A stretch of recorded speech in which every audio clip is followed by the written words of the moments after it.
Hi అండి, welcome back to my channel. మనందరికి ఎంతో ఇష్టమైన టమాటా పప్పుని నా స్టైల్లో చేసి చూపించడానికి నేను మీ ముందుకు వచ్చాను. ముందుగా 2 గ్లాసుల కందిపప్పును తీసుకొని వాటర్తో వాష్ చేసుకోవాలి. సరిపడా నీళ్ళు పోసుకొని 4 టమాటాలు తీసుకొని మీడియం సైజు ముక్కలుగా కట్ చేసుకోవాలి. ఒక ఉల్లిగడ్డ తీసుకొని కట్ చేసుకొని వేసుకోవాలి.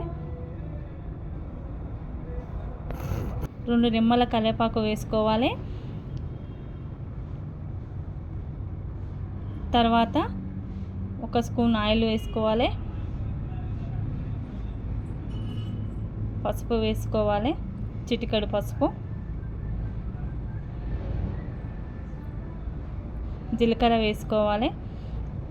కుక్కర్ విజిల్ పెట్టుకొని స్టవ్ పైన పెట్టి 4 విజిల్ల తర్వాత స్టవ్ ఆఫ్ 4 విజిల్లు వచ్చిన తర్వాత స్టవ్ ఆఫ్ చేసుకోవాలి. పప్పు ఉడికిన తర్వాత మీ టేస్ట్కి సరిపడా కారం 2 స్పూన్లు వేసుకుంటున్నాం. తర్వాత ఉప్పు వేసుకుంటున్నా. వేరే ఒక బౌల్లో వాటర్ వేడి చేసుకోవాలి. పప్పు 5 నిమిషాలు ఉడికిన తర్వాత స్టవ్ ఆఫ్ చేసుకోవాలి. తర్వాత పప్పును మెత్తగా రుబ్బుకోవాలి. రుబ్బుకున్న తర్వాత హీట్ చేసుకున్న వాటర్ పోసుకొని 5 నిమిషాలు మరిగించుకోవాలి. పక్కల పోపు గిన్నెలో నూనె పోసుకొని 2 స్పూన్ల నూనె పోసుకొని వెల్లుల్లి వేసి దోరగా వేయించుకోవాలి చిన్న మంటలో. వేగిన తర్వాత జీలకర్ర వేసి ఆవాలు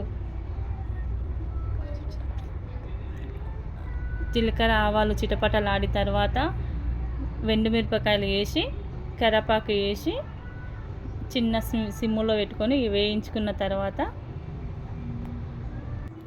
దోరగా అయిన పోసుని మరిగించిన పప్పులో వేసుకోవాలి. అంతే, మనందరికి ఎంతో ఇష్టమైన ఈజీ అండ్ టేస్టీ టమాటా పప్పు రెడీ.